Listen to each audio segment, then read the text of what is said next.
bonsoir à tous. Je m'appelle Gabriela Bellini. Je suis ravie de vous accueillir ici pour notre deuxième événement de WCAPS France. Cet événement est intitulé Femmes de couleur inspirantes, récit des diplomates américains en France. Il va avoir lieu aujourd'hui en anglais et la discussion sera enregistrée et la vidéo qui sera tirée va être traduite en français prochainement. Sachez également que nos événements vont aussi avoir lieu en français pour pouvoir partager nos contenus avec un public plus large. Et on va aussi tenter d'avoir les contenus au plus possible en français, anglais et anglais-français. Nous sommes très heureuses que vous soyez tous aussi nombreuses et nombreux à nous rejoindre de partout en France, mais aussi en Europe, aux États-Unis, en Afrique et ailleurs. Nous prions du coup de bien vouloir garder vos microphones coupés tout au long de l'événement. Et pour ceux qui le souhaitent, nous serons très contentes de vous voir, donc n'hésitez pas à allumer vos caméras. Hello and a warm welcome to all of our guests. My name is Gabriela Bellini. I'm the founder and co-director of WCAPS France, and it is my great pleasure to welcome you today to our second panel with such distinguished guests among us for Women of Color Leading Change, Stories of US Diplomats in France. We will be recording this event, so we kindly ask you to please keep your microphones muted. But we welcome you to turn on your cameras for a semblance of a shared moment together. For those of you who don't know me, I'm an Afro-Latina, born Dominican and raised in the New York area. Therefore, I'm a proud American living in France. I've been working here as a security risk analyst for a private sector firm, and I actually sought to found the French chapter of this marvelous organization to bring together women of color in our field of peace, security, and conflict transformation. To finally create a community and raise awareness and also raise the voices of the women that have been ignored far too long here in France. So among us here, we have our outreach team, Ambika and Grace, as well as our social media team, Renee and Yasmin. Hi, ladies.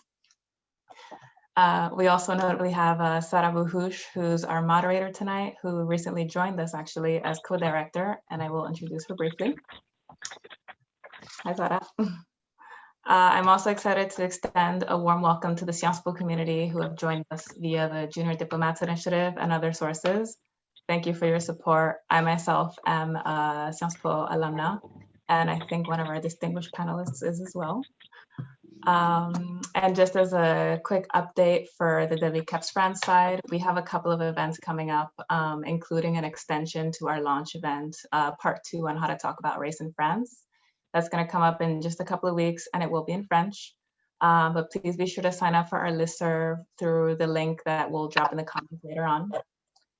But tonight we've come together to hear from 5 extraordinary and powerful voices in diplomacy, each one an American woman of color, to share their stories of their experiences in France and as leaders with experiences across the world. I just want to note that our distinguished participants are not speaking on behalf of the US government, but in their own capacity. And as the interest was so overwhelming and positive for this event, I hand things over to our co-director and moderator for tonight, Sarah. Sarah Buhush is a humanitarian affairs, peace and security expert, and a gender equality and social inclusion advocate. She has lived and worked across the world, leading international development programs in Europe, the Middle East, Africa, Asia, the US, and the Caribbean. Impressive, no? She is a French native. She was born and grew up in Paris, and she has a North African heritage. Take it away, Sarah.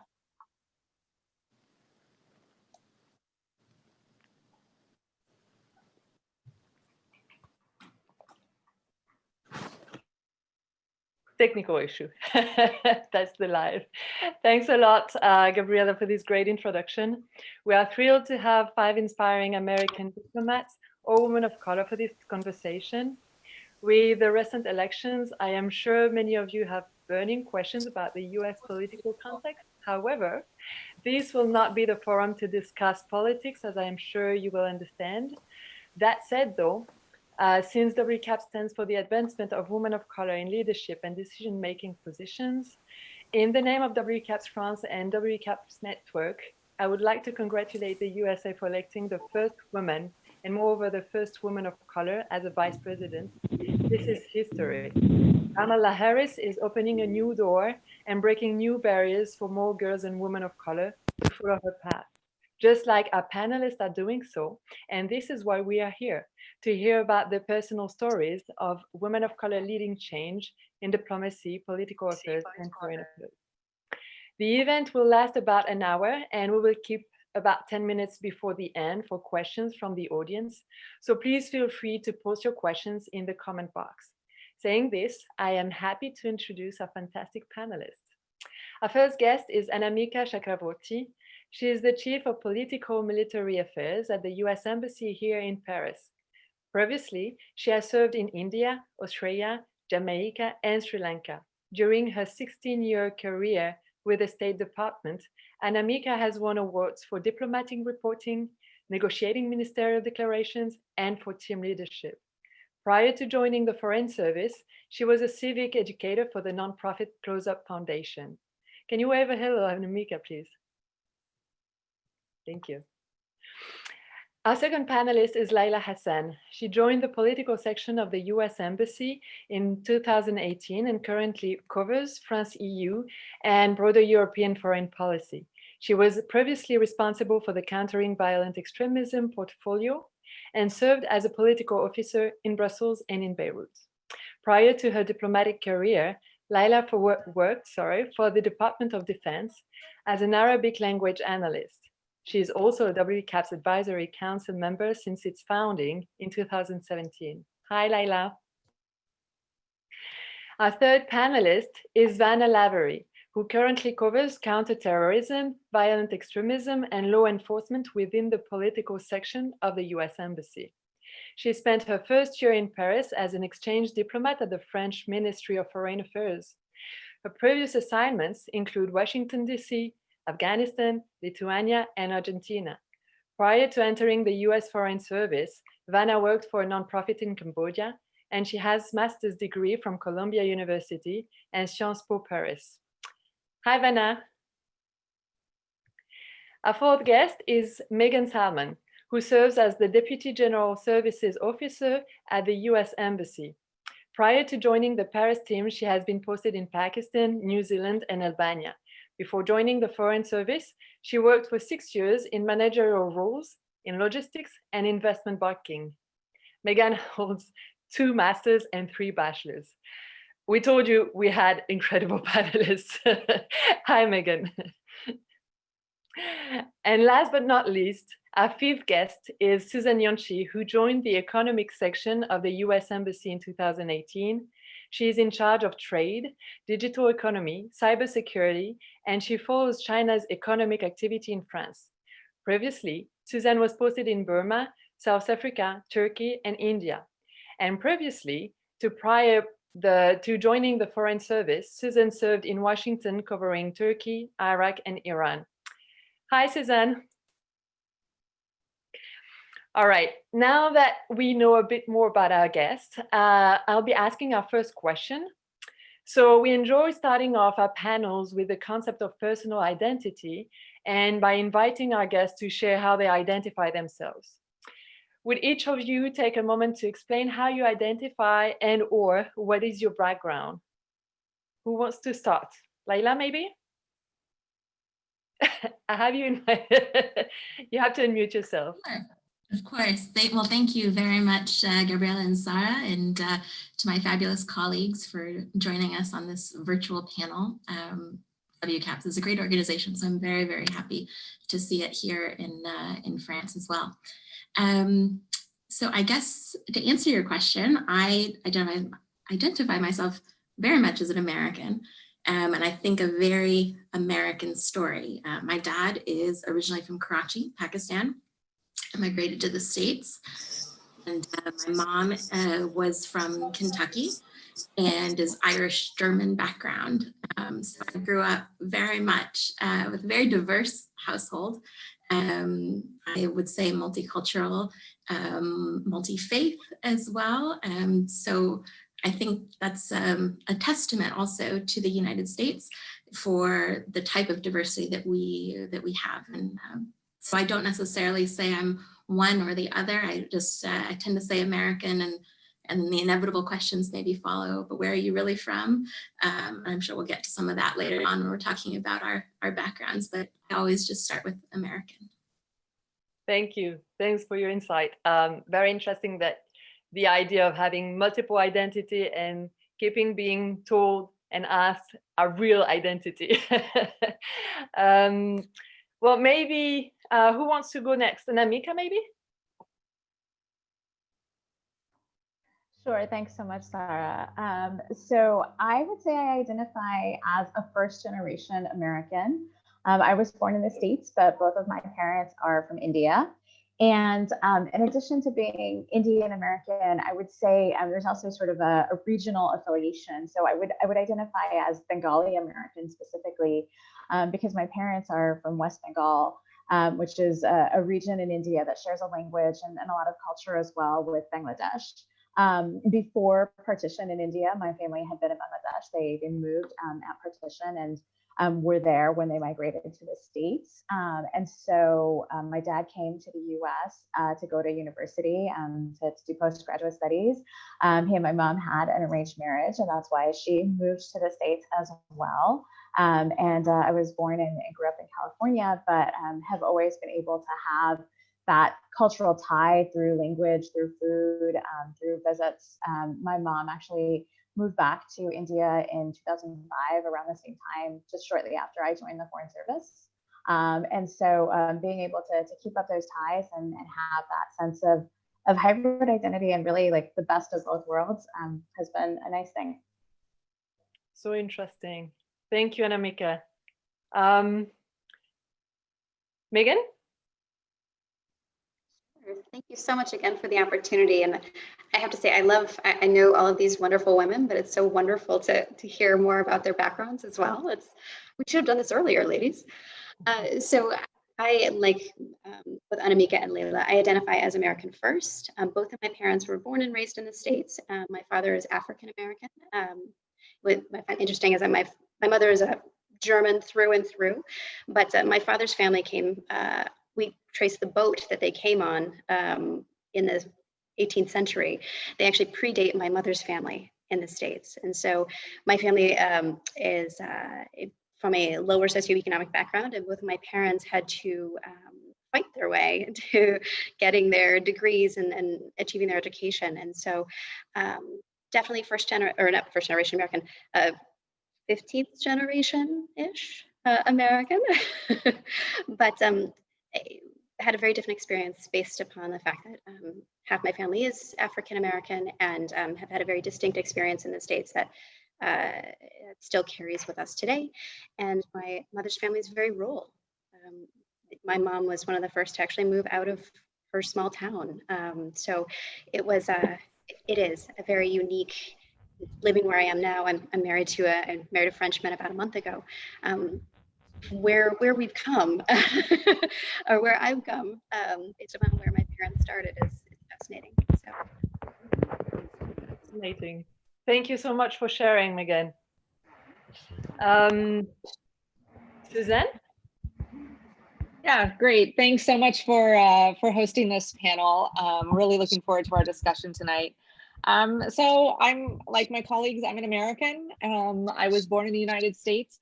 I do identify myself as an Iranian American. My father immigrated to the United States. I'm first generation, like many of my colleagues here, in the 1960s to go to school, and he ended up marrying my mom, who has a mixed European background and her family's been here for generations. It's kind of funny. In my household, perhaps because of political situations in the US, my father very much was keen on integrating with the rest of American society. But in our home, we were very much Iranian, actually Turkic, the part of Iran where my family's from. My grandmother lived with us. We spoke a different language. We ate different foods than the kids I went to school with. We were a multi-religious household as well. And growing up, I didn't want to identify with that when I was a little girl. I wanted to be like all my other friends and have the same sandwiches in my lunchbox instead of some, Persian delicious cuisine now that I look back on it and you know, taking it to school. And when I got to about almost the university level, I really had kind of this awakening to my cultural background, and that kind of led me into my professional interests, which I'm happy to talk about later on. But you know, with that said, my family, we're still very much in touch with our Iranian culture, and I think our family were just trying to do the best for us at the time. But thankful for the culture that I grew up in. That's really great. It's fantastic because I relate so much to what you're saying all. So yeah, let's move to Vana. Would you make us the pleasure to tell us? Hi, everybody. Well, thank you so much for the invitation. I'm really excited to be part of this panel. For my identity, I think I'm also a proud American. I think like all the ladies on in this panel. But for me, I was actually born in France. I was raised here until age 13. My parents were from Cambodia, so they were refugees, came to France, met in Paris, fell in love, and then had all four of us, like my sisters and I. And then we moved to the US when I was in 8th grade. We moved to Minnesota. I was able to integrate and just like learn English for the first time. So I think, you know, it was just a very proud, you know, I was very proud to like become American. I had watched all kinds of movies growing up in France about America. And I was all excited about, you know, seeing the lockers in the high school and things like that. But yes, you know, like I think similar to Suzanne, I think like growing up, I was trying to really be part of, you know, my community in Minnesota, which is like very Caucasian. And so I think it was like when I was in college, that's when I started looking into my identity and, you know, recognizing that I'm proud to be Asian American, of my heritage and the culture, the multicultural background and all of that. So that's. Thank you, Vana. I think that what is really interesting in listening to you is the idea of having all these identities that are not contradicting but adding, and also the idea of a process when you grow up of accepting who you are, all your identities, and embracing them. Yeah, thank you for your insight. I'll move to our second question, and we'd like to know, foreign affairs and diplomacy remain too often associated with a field that is usually difficult to enter as a woman of color. And for young women and women of color particularly, the barriers seem so impressive that often they don't even consider these careers. Could you tell us how and why you choose this career and the challenges you faced as women of color in the US entering this field? And was there any external influence that pushed you towards this sector? Who wants to start on this one? I'll let you decide.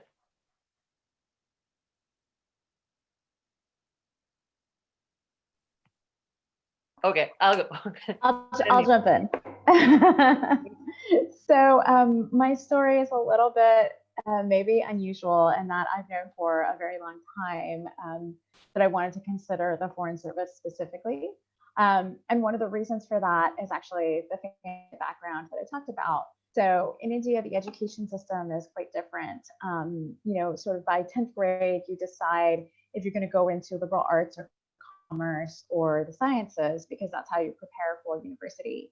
In the US, you have a lot longer to decide and commit to a career choice and sort of a lane. But around the time I was in 8th or 9th grade, my parents started asking me, like, so what are you going to do with your life? What are you going to major in college? Which is, you know, looking back, like maybe a little early. But I knew that I liked learning languages. I knew that I liked writing. And so I was sort of thinking about some possibilities. I considered journalism. And my mom actually said, you know, your uncle, your dad's cousin is in the Indian Foreign Service. And in India, to be a diplomat, it's really prestigious and you have to take an exam. It's competitive. And how does it work in the US? And so I actually had no idea. And I will show my age here by saying in the time when I went to high school, there was no internet. You couldn't just check online or sign up for the FSO test online the way you can now. So I had to go to my career center and ask someone to like, is this a thing? How does it work? That's when I first learned about the Foreign Service, and in fact that it is an exam process in the US as well. And so I found out that it's a relatively long process because in addition to a written exam, there's also an oral exam, and then you go through the background investigation for suitability and medical clearance. And then they will only hire according to the numbers that they need to staff embassies and consulates and posts worldwide. So a certain number of people are hired annually based on need, and you are on a register until you are called up to participate in the Foreign Service. So knowing that I had sort of a long process ahead of me, I wanted to be really sure. So I majored in international relations. Actually designed my own major in international relations at UC Berkeley. So it was a combination of political science, history, and political economies. And my bachelor's thesis was actually on the French influence on the colonial experience in Algeria and the Algerian Civil War in the 1990s, and how those things were connected, whether or not history repeats or echoes or perhaps rhymes. And so after that, I interned for the State Department because I wanted to know, is this really something I wanted to do? And I was fortunate that I had a chance to talk to people across different parts of their career, and many people were encouraging in that. I went on to get a master's at the LSE. I started my master's in September of 2001. So as you can imagine, it was a really interesting time, a lot of upheaval. And then after that, I decided to take the exam, but look for a job while I waited. And so during that time, I worked for the nonprofit Close Up Foundation. It's an organization that takes high school students to Washington to teach civic engagement, government, and politics. And as I see a lot of the, you alluded to the US election, as we see a lot of issues around voter education and engagement now, that is work that I look back on with a lot of pride, because I do think that is important, that we have a generation of informed voters who are committed to our democratic processes. And I feel like that was a really good grounding for when I did join the Foreign Service a couple of years later. Wow. Thank you, Anamika. Do you want to drop the ball to someone else? Sure. Why don't we hear from Megan? To follow that.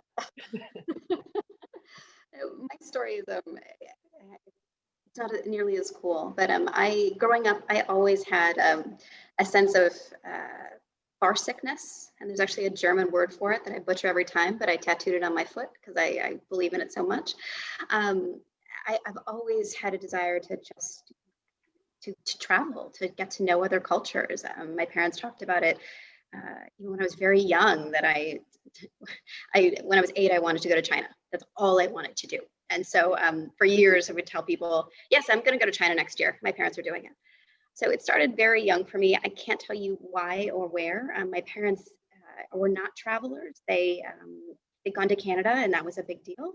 And in the 1980s, it wasn't a thing for folks where we are from to travel like that. And so I kind of carved my own path. There was no one in my life up until I was about 12 who knew, outside of being a travel agent, how to engage, how to get to know other people, what to do to get yourself overseas. And so I found a lot of opportunities. I created a lot of mentor relationships over the course of about 5 or 6 years. And so when I finally arrived at college, I had several people telling me, well, you could pursue finance and go work in Hong Kong, or you could work in NGO work. And then I finally met somebody who said, if you're interested in public service, why don't you try the Foreign Service? And it was a revelation. And to be honest, I studied and I took the test, and I did not get in the first time. And so I thought, okay, this is done. It's not meant to be. And so I decided, I went into investment banking for a couple of years. Then I pursued other work in the private sector.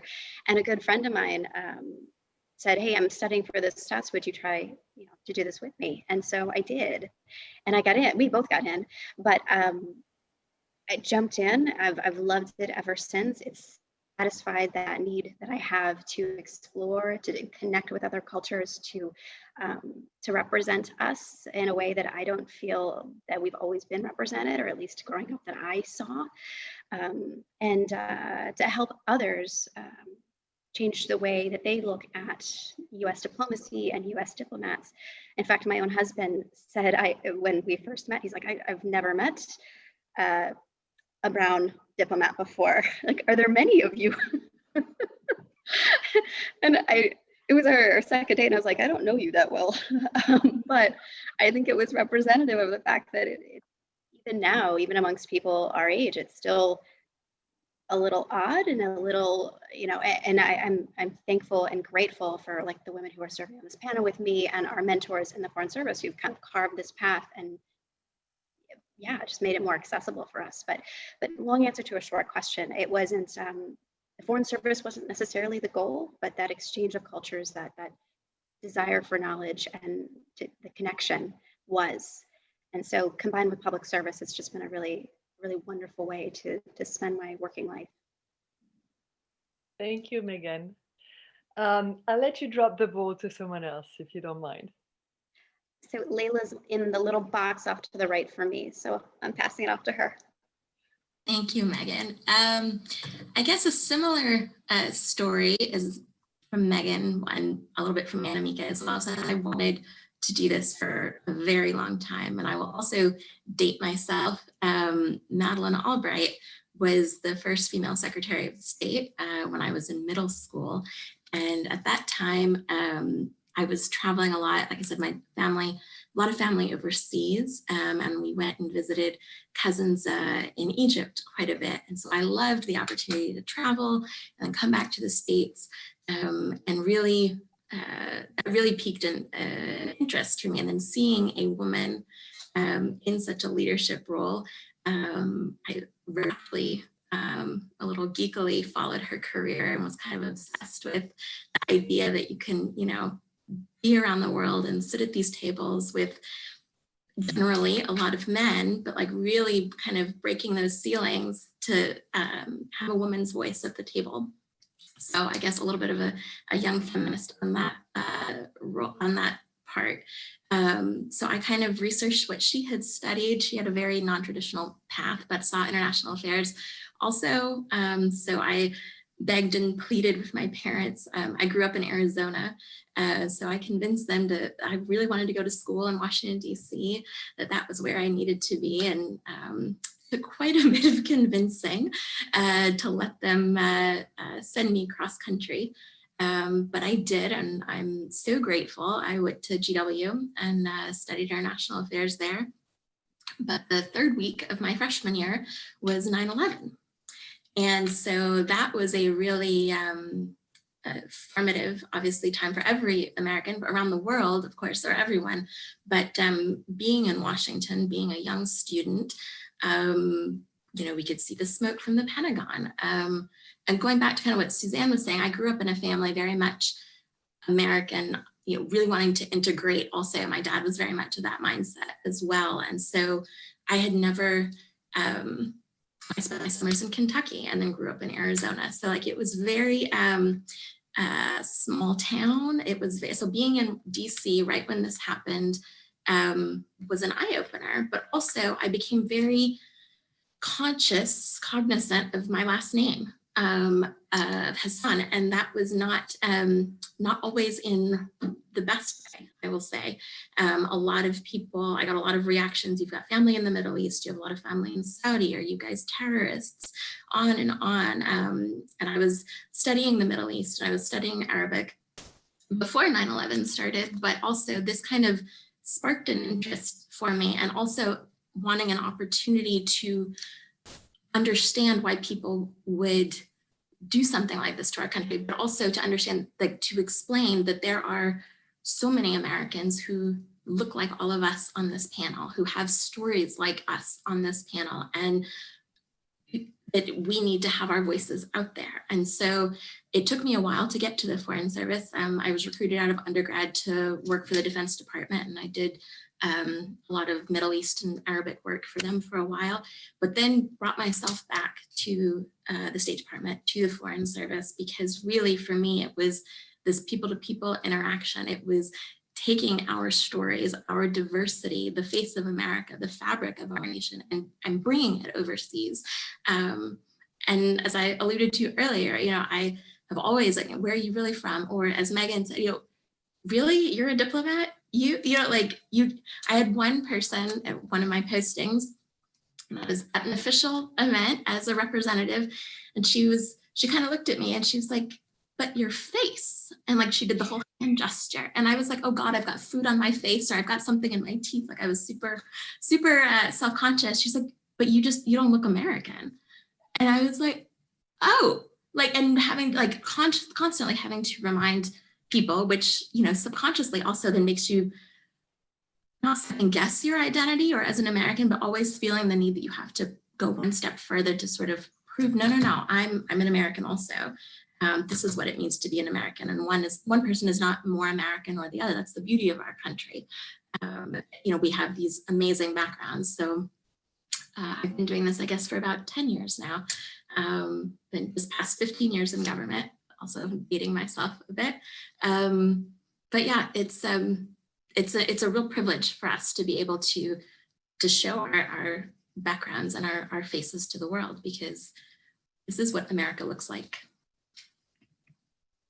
And to prove wrong to the unconscious bias and work against them. Absolutely. Yeah. Thank you, Laila. Do you want to pass the ball? Sure. Hannah. Okay, so I think for me, similar stories that I first learned about the Foreign Service when I was in high school. I was doing a program, presidential classroom in DC, and they did a panel of like different people working for the government, just learning about different careers. And I remember, just learning about the Foreign Service, and I was like, wow, a US diplomat?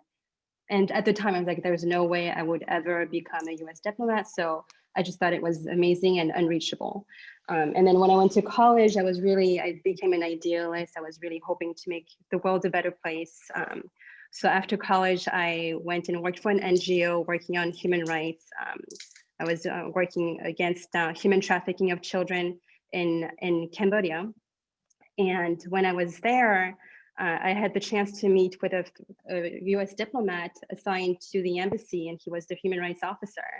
And he was a brown person. So I was like, wow, maybe. And he was just so approachable and wonderful and impressive. And, he was making the world a better place through his work. And, it made me wonder, well, wait a minute, that sounds amazing. You get to represent the US and, advance our foreign policy priorities and also promote human rights. That's what I wanted to do at the time. And so then I went back to the US, worked in the private sector a bit, and learned about this fellowship, the Rangel Fellowship, where you, so they recruit people who are interested in in the Foreign Service.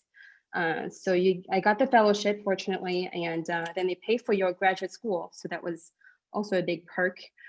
So I did that, as part of the program, you do one internship in Congress and then also another internship at an embassy. And so it makes you understand the connections between our Congress and our foreign policy, as the State Department implements our foreign policies. So it was a really cool experience to also test my how I would do at an embassy. So I did my internship in Bolivia. I wanted to learn Spanish and practice my Spanish, and so I loved it. It was just such an amazing experience. And so I was really excited to join in the Foreign Service, took the Foreign Service tests, passed, and then joined in 2009. So it's been a really exciting experience so far. I love learning new languages. So when I joined also, I thought I was just really good at foreign languages, learning foreign languages, because I had learned English. And then when I learned Spanish, it was so easy. And then I quickly learned that it was actually not true. So I had to learn, in the Foreign Service, I learned Lithuanian and Dari for my assignments, and they were incredibly difficult languages, and clearly just crushed my ego, but it was a really good learning experience at the same time. But yeah, I mean, like, I joined the Foreign Service to travel, to connect with people, and to show America's face. And I love the fact that, when people ask me, same thing, like as Laila mentioned, where are you from? Where are you really from? Where were you born? And so then I add to the confusion by saying, like, well, I know you expect me to say that I was born somewhere in Asia, but I was actually born in France. So you're not really getting what you want to hear. But that's also the beauty of the U.S. Foreign Service of America, is that, you can be born overseas and you're American and you can represent the United States just the same. So, yeah. It's interesting, Vana, that you're talking about the influence, the external influence of a role model. And I think that's why also we're here tonight, is to show the importance of having people who can represent other alternatives, let's say, who can be leading these kind of positions. So thank you for your inspiring story. Suzanne? Sure, thank you. My story is a little different. I didn't always want to be a diplomat. I wanted to be an architect. I wanted to work in theater. I was just kind of all over the place. And, I spoke about this kind of cultural awakening that I was going through when I got into college. And I wanted to study about where my family was from. I wanted to study about the Middle East. So it kind of took me to the field of international relations. And I really liked it, and I love to travel. And the school that I went to, you had to study abroad. It was part of the graduation requirement. And I wanted to go somewhere in or near the Middle East. And so I was able to go to Turkey, and I actually developed the program to Turkey because my university didn't offer it, because my family, we were Turkic Iranians, and my last name is Turkish, and I just kind of really wanted to see it and learn about it. And it really, I don't know, it opened my eyes. And, one of the things was, the Turkish friends I made, my Turkish roommates, for the first time, I finally felt like I was friends with people who grew up like me. Like, I never realized how out of place I felt at times in the United States. Even though we're, such a encompassing and culture and society, it was, that just kind of pointed out to me how I felt comfortable in other cultures. And I think my understanding of all of other cultures was something I wanted to pursue as a career. I, instead of kind of going more the defense security route, I was very much interested in business. And I thought perhaps a career advising companies how to do risk analysis in the Middle East area would be a great way to go. I ended up doing an internship, going back to Turkey and doing an internship at the consulate in Istanbul, not because I had any interest in the Foreign Service, because I just wanted to go to Istanbul because I love that city so much.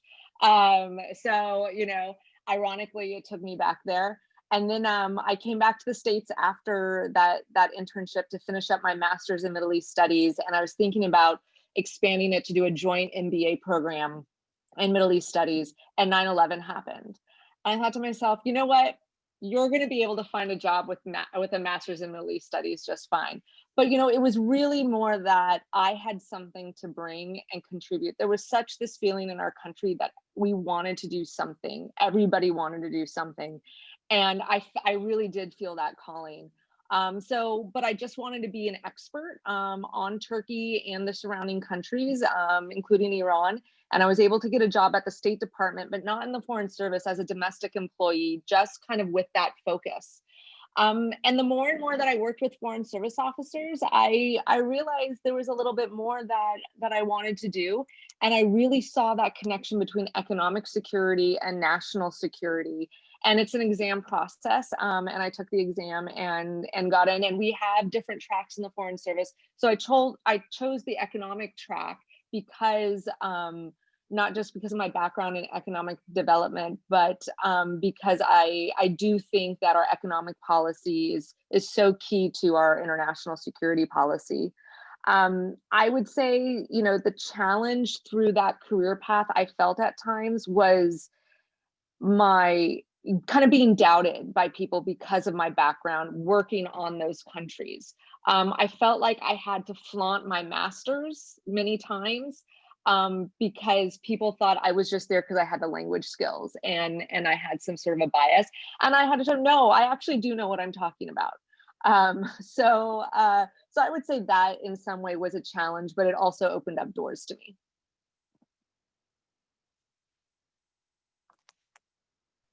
I'll put it back there. Thank you. Well, thanks a lot for this insight. And actually, to bounce back on what you were all saying, would be very interested in knowing, as women of color and in your experience as diplomats, having been based in other countries, how have your experiences been different in France since you had been working in very, very diverse and different places around the world?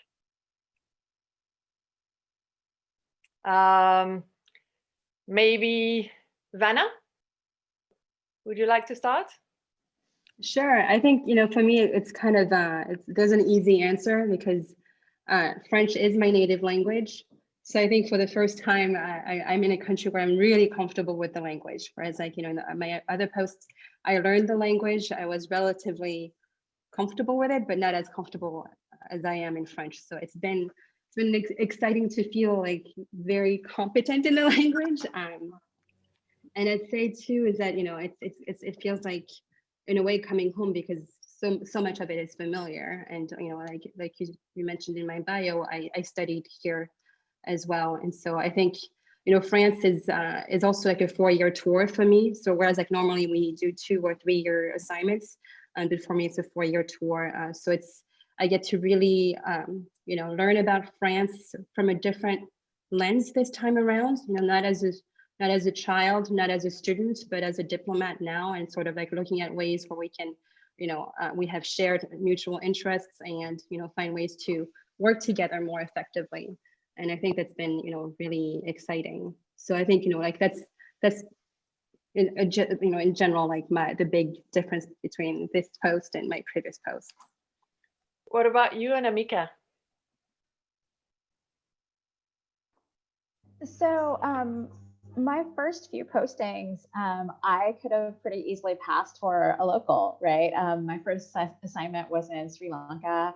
I was then in Kingston in Jamaica. I've also served in Mumbai. So about half my career, I've served in places where I can fit in relatively easily. And it's not necessarily that people assume that I'm local, but I don't attract attention or interest in the same way that some of my other colleagues of different races or backgrounds or ethnicities do. And it is different, obviously, serving in a European capital where, you know, I'm clearly in the minority and not a part of the majority community.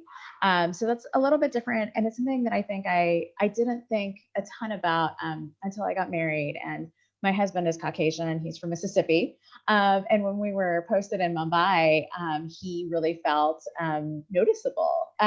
You know, he's like, when we're out and about and he's like, people look at me or they think I'm different. And I was like, oh, right, like that's new for you. So it's been interesting to see through that lens. I will say just a couple of nice examples in terms of as one of the things we talked about of being the face of America to those who do or don't expect us to be. And when I served in Sri Lanka, which is my first assignment, many Sri Lankans would ask me if I was Sri Lankan or from the region or had that background.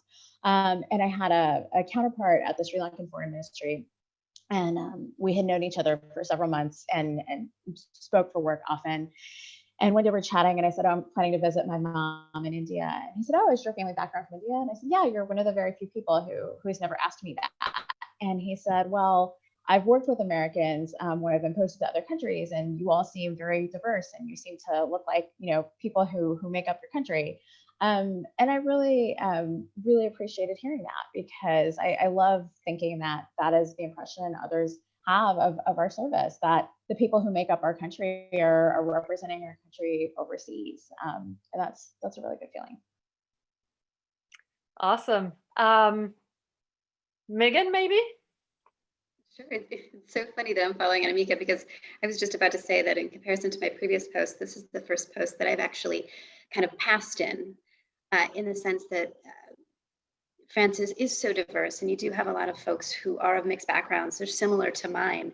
And so it was my third or fourth day in country, and I was using my terrible French around town, and somebody asked me if I was from Réunion, and I was like, no, but I was ecstatic that they thought so.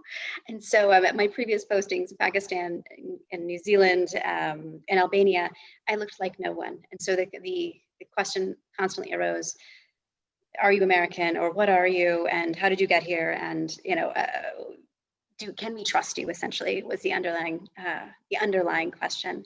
My experience has been wonderful in France in the sense that I don't get that, and I am taken as I am, and that's okay. You know, I don't feel the need to justify my mixed background, my coloring.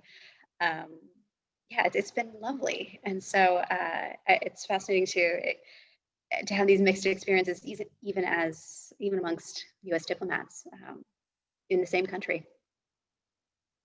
What about you, Laila? I would say actually it's been pretty similar to other posts. My first post was in Lebanon, and there a lot of people figured I was Lebanese American, raised abroad but coming back. When I was in Belgium, people figured maybe North African. In France also, I'll get either Spanish or North African, maybe Italian. So very rarely, which, you know, none of those, nobody ever actually guesses Pakistan. This is like Irish German side that is totally like, you know, mixed with that a little bit.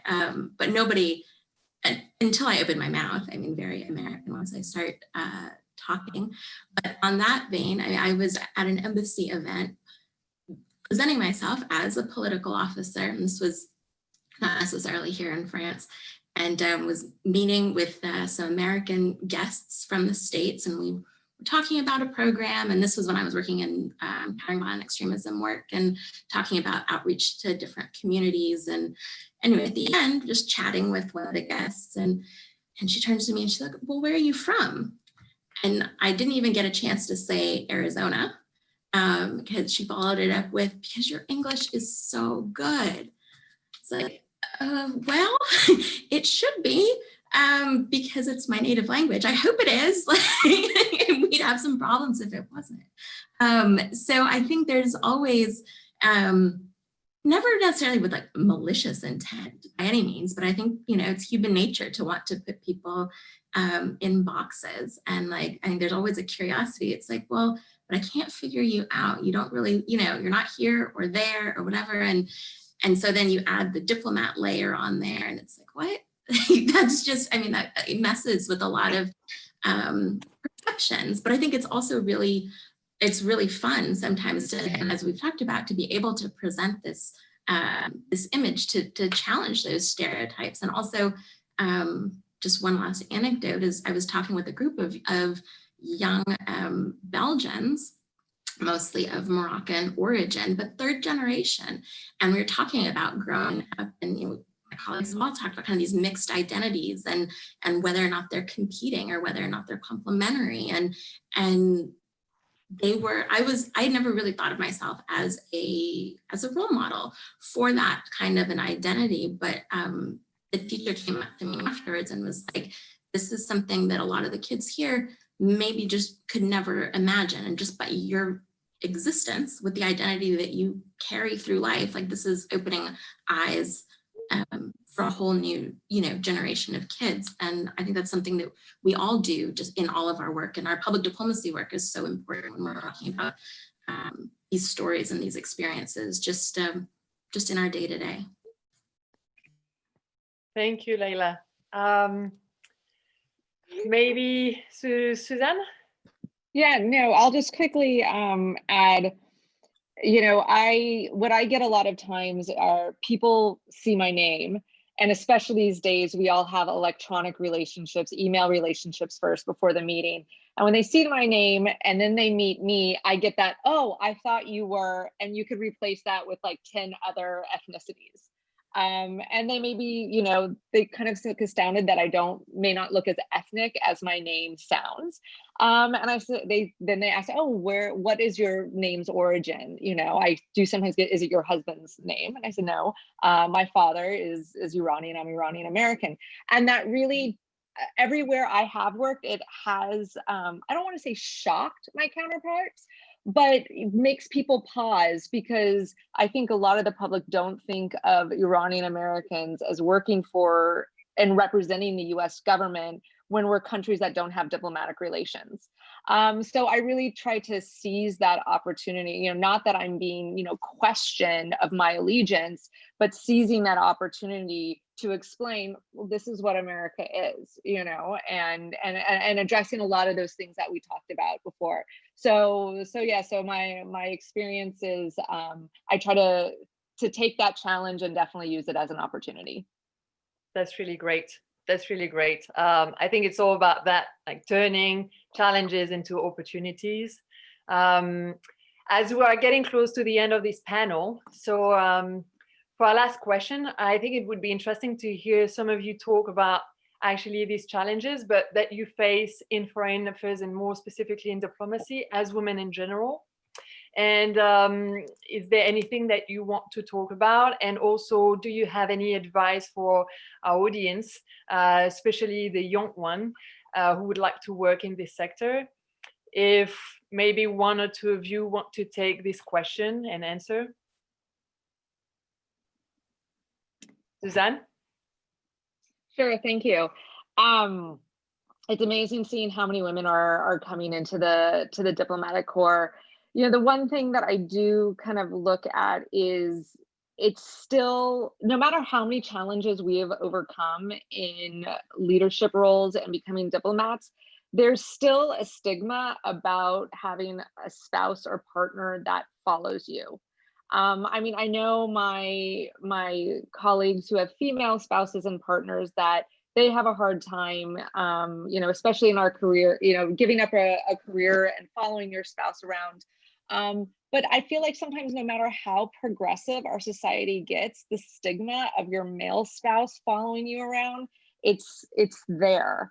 I think for any couple, a life in diplomacy, a big challenge is, a lot of times your spouse, a lot of times they have to reinvent themselves every post that you go to, which is a challenge. But I have a husband who is incredibly supportive. I really value how much he has helped me in my career and the challenges that he's gone through in reinventing himself. And I think it is something that also as women, we kind of need each other to lean on and talk about. So that's just something that I think a lot of people we don't talk about it, and we should. Yes, I agree. It is key to have a partner, when you have a partner, to have a partner who supports you, especially when you work globally and you intend to travel a lot and have these kind of positions who are leadership positions. Actually, you need someone to support you. Is anyone else who wants to share the insight about that? I'll jump in real quick, Sarah. Just one thing, kind of piggybacking on Suzanne's comment about relationships or spouses. I had a senior boss early on in my career in the State Department say to me, you're doing, you're a great officer. I can see you going far in this career. It's like, but I think you're going to probably quit in a few years because you're going to want to get married. And I said, oh, I didn't realize that those were mutually exclusive choices, which of course they're not. But as Suzanne rightly pointed out, there's still a lot of stereotypes or pressures, and just the system itself is kind of, isn't always as nimble in receiving, female diplomats. And it was just in the early 70s, the State Department required women to resign when they did get married. So, you know, that's not too long ago. So I think there are a lot of challenges, but I would just say that, you know, it's an amazing career. And this is something that we have more and more women at the table. We have more and more women in what can be termed or used to be termed as like hard security. And, you know, I spent my first, you know, years in the Defense Department, and I've done a lot of counterterrorism work, CVE, and very often I've been the only woman at the table, or and sometimes the youngest person at the table. And I think that what I would tell young women now and what I would tell a younger version of myself is to have confidence in that and to take a seat at the table. You know, sometimes you're not going to get invited, or sometimes people don't necessarily want you there, but take that seat. And knowing that there are women who've gone before you, and there are plenty of women who are walking alongside you to make sure that there is room for everyone. You know, just to keep going. Yeah, and also to add, if I can add to what Laila said, I think one of the things that has really helped me as a woman of color diplomat is having like a close group of friends, like people who I really, really trust, who are my sounding board, who will always have my back. And so whenever there's a challenge that I don't know how to handle, or, you know, an issue, then it's good to have like, you know, a group of people that you know will give you their honest opinion and help you come up with solutions, especially because some of the challenges that we face are difficult to explain, but like, you know, women of color will get it from you. Like when you'll say, okay, this happened, and they're like, okay, we understand, here's what, you know, you should do. And I think that's been really helpful throughout my career to have, you know, my tribe, and we've talked about it with the ladies in the past. And I think that's just so essential to have people who will support you, who will have your back, but also bosses, same thing, like people in your, you know, in the different posts where you work. And I know some of them are here today in the audience, so thank you for being here.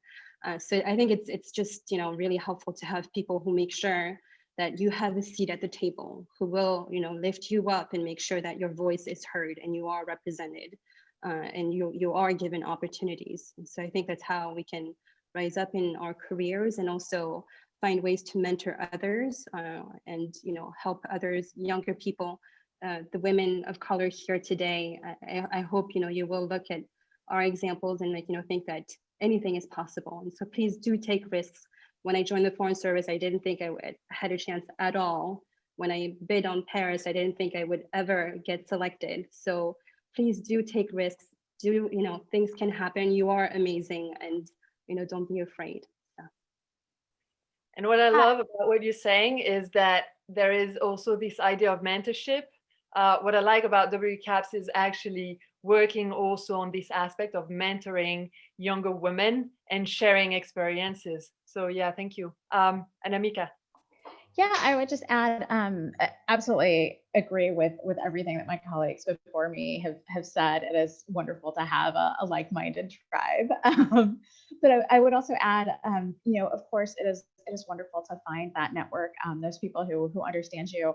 And a big part of that too, though, is taking the risk of reaching out and making connections with people, maybe because you're drawn to them, maybe because they're accomplishing something that you want to do later in life, but take that step, like send an email or get in touch, ask to have like a Zoom meeting or a coffee to pick their brain and find out how they got to where they are, because you never know what opportunities you might find out about. You never know about the mentoring relationships that can blossom. And in diplomacy particularly, I mean, our work really is the relationships that we nurture. I know all of us have benefited from incredible mentorship. We would love to pay it forward. So please look to those of us on this panel as resources, but also just in your own networking life. Don't be afraid to seek out those connections. You know, we talk about the Old Boys Network, and it's time that we ladies do the same and help each other out and mentor and sponsor. And the more women we have in positions of power and leadership, the more they're able to do that. And so, you know, continue to lift up your fellow professionals in this sector. This is so great advices. And we are reaching the end of our discussion, actually. So I would really like to thank you all, our guests, for your great participation. very enlightening. I am sure there are some burning questions. So if our panelists can gracefully spare about 10 minutes more, so I am certain me first, but the team and our audience would be very happy to hear you. Would that be okay for you? Okay, great. So Gabriela will read some of them now. Gabriela? Thank you, Sara, and thank you to our panelists. I think many of us feel that this was a relatively illuminating discussion, so thank you. We have one question here from Tina Wong. She asks, can panelists talk about how you have leveraged your foreign service successes so far to pull others up in the foreign service or public service, and how can we help each other? Who wants to take the call? Maybe Laila or Vana? Go ahead. I can. Well, I think, because like for the foreign service, it's a bit specific because we have a bidding process when we look for a new job in the foreign service.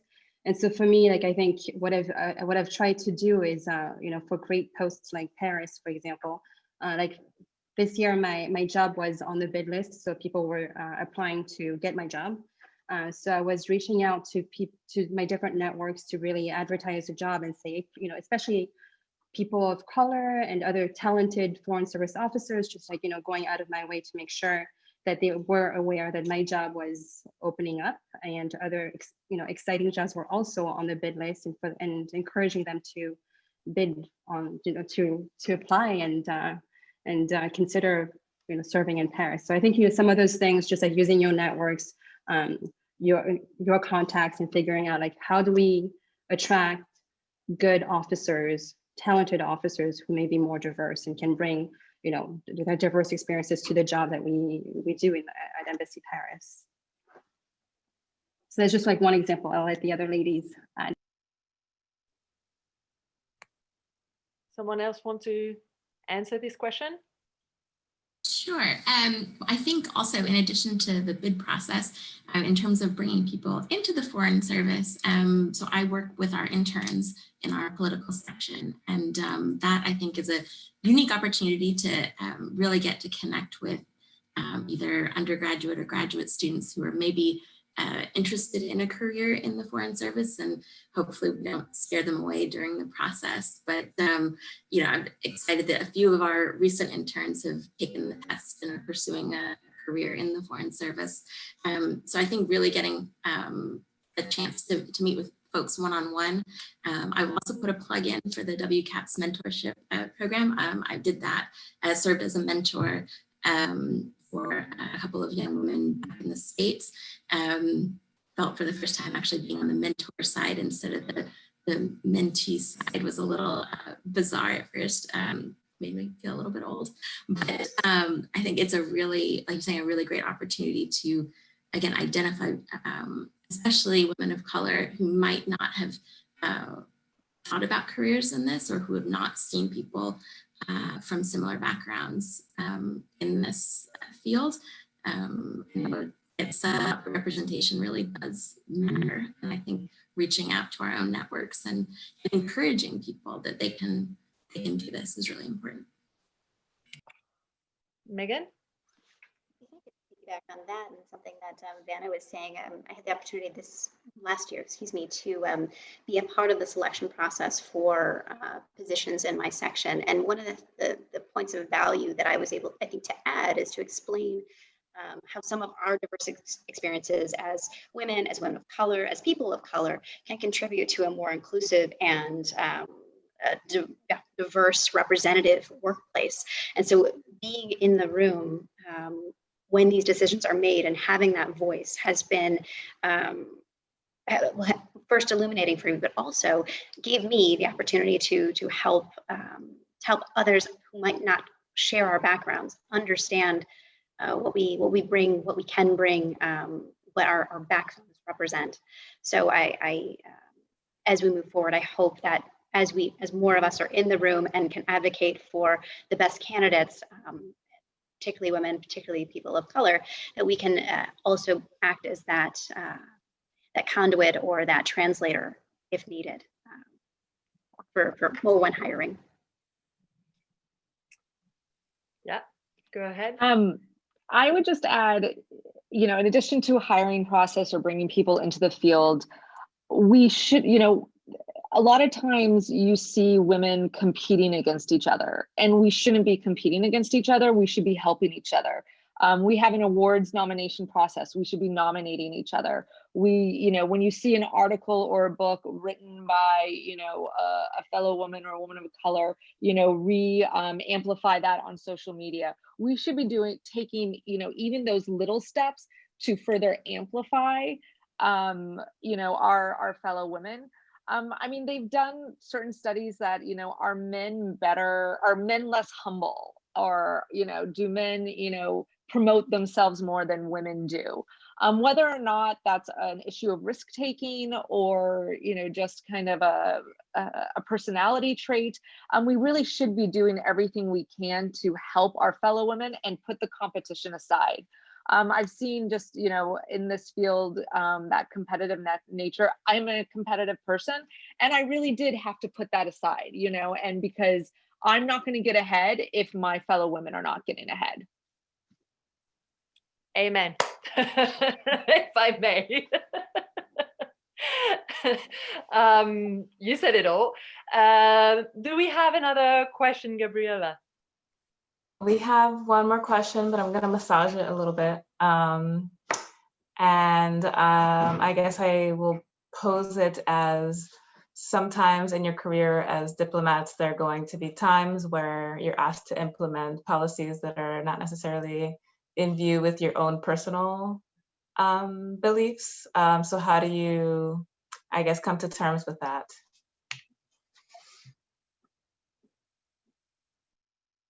Suzanne? I think most of the time, our job as a diplomat is to explain policy. And, really taking the time, if it's something that I question, I'm an individual, I don't have to agree with everything. It pushes me to try to at least understand the cause of it or what developed it. And I find a lot of times by explaining, for example, especially with economic policies, what's going on with in the United States domestically, what are the economic trends or what are the domestic politics at hand, that helps, that actually helps promoting the policy. That's actually also what we're overseas to do, is to understand what's going on in the host country so that our government can understand that the host government's foreign policy. That really is what diplomacy, a large part of what diplomacy is. Thank you, Suzanne. I see that we have a last question. Maybe we can push a couple minutes because I think it's quite interesting, Gabriela. Yeah, we'll cut it off here. This will be the last one. The question is, does the diplomatic corps lend itself to second career professionals, i.e. those who have honed skills in the private sector, but may be interested in changing course later on? I see Susan is nodding, Laila as well. Do you want to say a word or two, Anamika? Sure. So I'll tell you that in my entering class, when I joined the Foreign Service, we were 91. It included a formal medical doctor. It included a former sports announcer. We had a huge mix of people. And so it will range everywhere from people fresh out of college or out of the Peace Corps to people who have had a very successful career doing something else. In the U.S. Foreign Service, there's actually no real hard limit. I think you have to join by the age of 62, so you can finish a full tour by the time you hit the mandatory retirement age of 65. So if it's the U.S. Foreign Service specifically that you're interested in, you have to be an American citizen, but it is a free exam process. You can sign up online, you can take the exam and take your shot anytime up to the age of 62. That's fantastic. Thank you very much. That last question brings our panel to a close. Let's give a silent and virtual round of applause to our guests. Thank you to each of our wonderful guests. We loved hearing you tonight. Thank you so much. Also to my French chapter colleagues, fantastic people, Gabriella, Ambika, Renee, Yasmin, and Grace. And of course, to all of you for participating in the second event of WCAPS France. For those who want to join a fantastic network of women of color advancing peace and security in France and globally, feel free to fill the membership form that has been dropped in the comment box, and follow our pages on Twitter and LinkedIn so you don't miss our next events who are coming up, and we have great events that we have prepared for you. We would love to hear also any comments or feedback on this event. So feel free to share with us any of them, and you will find our email address in the comment section as well. Thank you so much, and see you all very soon. Have a wonderful evening, afternoon, or morning, depending on where you are now. Thank you. Bye-bye.